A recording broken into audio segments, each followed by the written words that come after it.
What's up guys, Niku from Kawaii Beanies here, bringing you probably the hardest list I've ever made.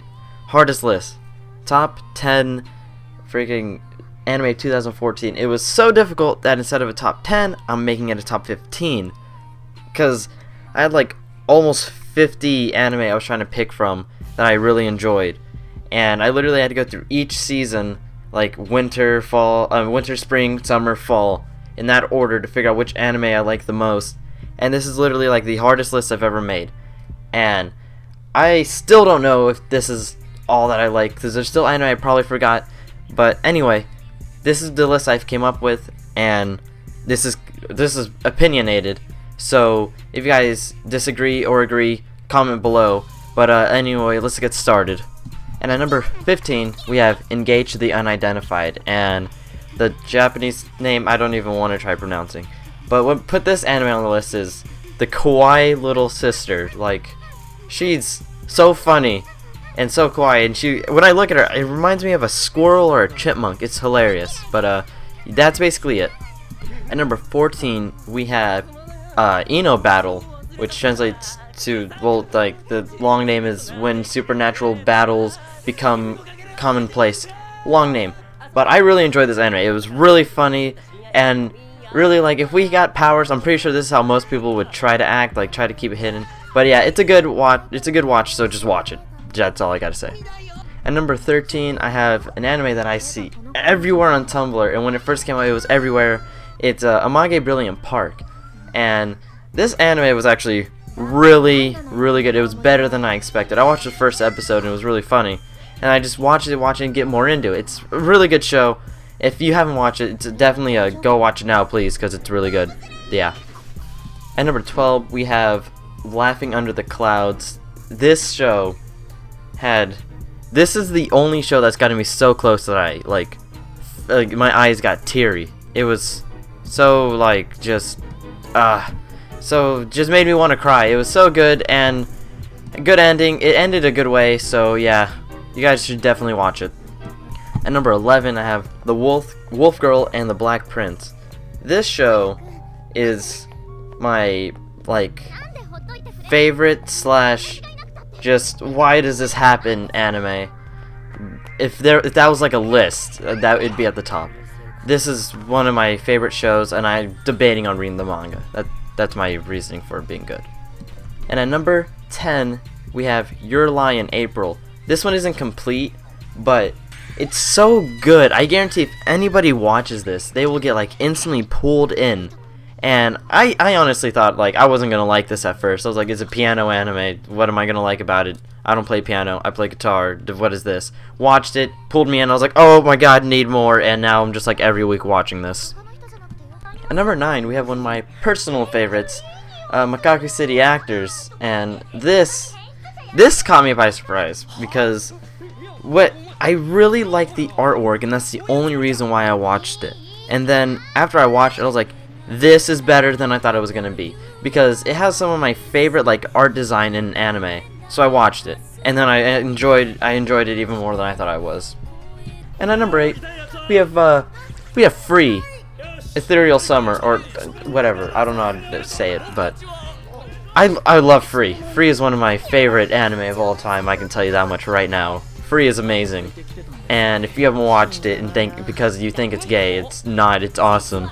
Just a bunch of men in speedos swimming, and it really tugs at your heartstrings, man. You just gotta watch it. Just please, please. And at number 7, we have World Trigger. Oh my god! If an anime has a good opening, it's on my list.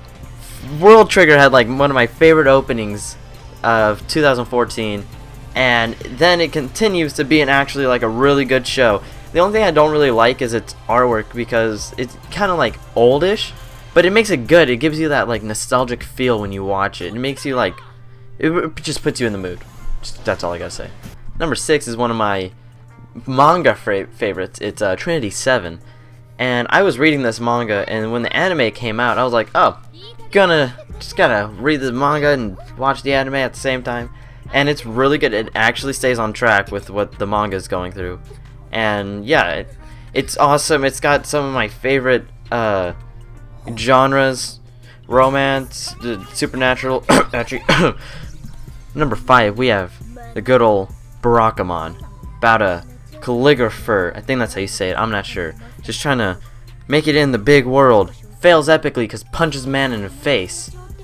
And that's basically episode 1, because he ends up on an island, and then it's like a Disney kind of feel. Like you get sent away, and the people of the people of the village that you're sent to help you cheer up and get better at your work. Yeah, it's just a really good story. It's really entertaining, and it's super funny. I would recommend like watching this like 10 out of 10 times. And at number 4, we have Parasyte. Once again, good opening, good story, and it really reminded me of another anime, but it's on this list and it still hasn't came up yet, so I'm not gonna say it.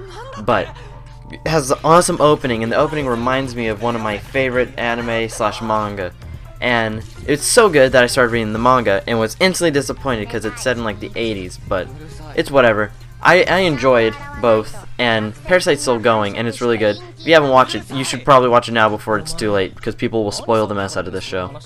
And number 3, it's No Game No Life. And oh my gosh, No Game No Life. I didn't expect it to be good at first, so I waited for it to be completely released before I watched it. And then when it was completely released, I was like, okay, I'll watch it. I'm gonna stream, well, like, I'm gonna just marathon it. And I did, and I was so disappointed when it ended. And this show is just so good.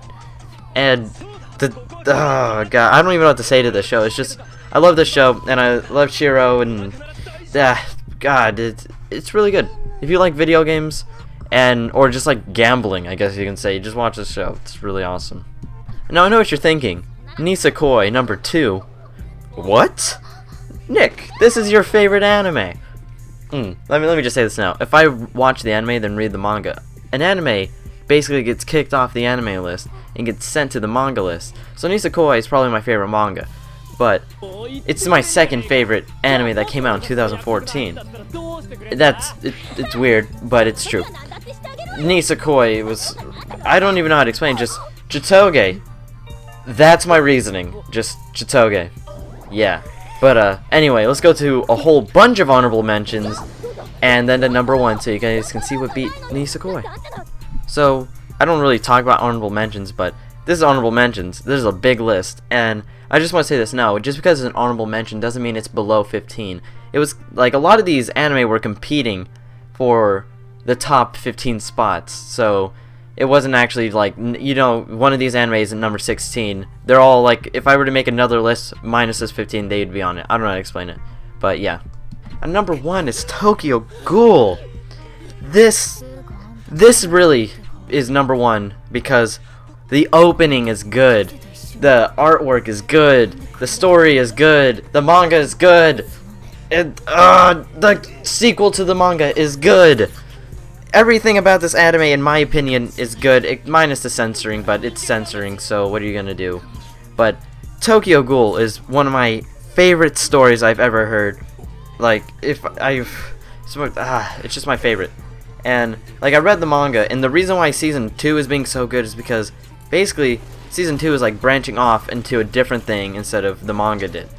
Even though Tokyo Ghoul is kind of rushed, I still love Tokyo Ghoul. And I am enjoying the 2nd season already, though there's 1 episode out. But Tokyo Ghoul, number 1 in my opinion. If you haven't seen it, just go watch it. And its opening reminds me of Parasyte. Oh, Parasytes remind me of this opening, just in case nobody figured that out when I was talking about number 4. So this concludes this week's top 10 plus 5, I guess you can say. This was literally like the hardest list I've ever made, and I don't know. I never thought about taking an anime from an entire year and converting it into only 10. And I guess I'm still not thinking about only 10 because I kind of did 15 plus like 20 honorable mentions. Yeah, I don't know. But this video was so hard to make, and I've never thought about doing that. But I wouldn't have done this if it wasn't for Ryan. So forget you, Ryan. I know your Skype. But anyway, so yeah, there's gonna be videos on the screen. You know, Andreza Works is always down there, And now the Kawaii Beanies are also down there. And if you go check the description, there's a Kawaii Beanie Tumblr if you guys don't mind checking that out for more anime stuff. But remember guys, this was 100% opinionated. If you have your own opinions, leave them down in the comment section below, though I didn't say that right. But put those down there, because I would love to see your other top 10s.